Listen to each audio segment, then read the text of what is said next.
বেশি করে আমার আল্লাহর ইবাদত করব। সিরিয়ালে বলেন সুবহানাল্লাহ।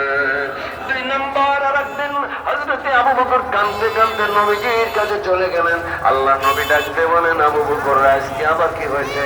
আপনি আমার কাছে কাঁদতে কাঁদতে কেন আসতেছেন? আবু বকর বলেন, ইয়া রাসূলুল্লাহ, ইয়া হাবিবাল্লাহ, আমার একটা ঘটনা আজকে ঘটে গেছে, এই জন্য কাঁদতেছি। নবী বললেন, কি ঘটনা? আবু বকর কাপড়ের ব্যবসায়ী ছিলেন। ইয়া রাসূলুল্লাহ, দীর্ঘদিন নয়, বেশ কিছুদিন আগে কয়েকদিন হয়ে গেল, ওই কাপড়টা বাড়িতে নিয়ে কাপড়টা আবার আজকে আমার কাছে ফেরত দিয়ে টাকা নিচ্ছিল। আমি বললাম, বিডির কিছু জন্য কাপড়টা ফেরত দিয়ে দুদিন পর আবার টাকা নেন। বলেন, দোকানের মালিক আবু বকর, এই কাপড়টা নিয়ে বাড়িতে গেছি, আমি অনেক এই কাপড়টা নিয়ে আমি দেখাশোনা করেছি।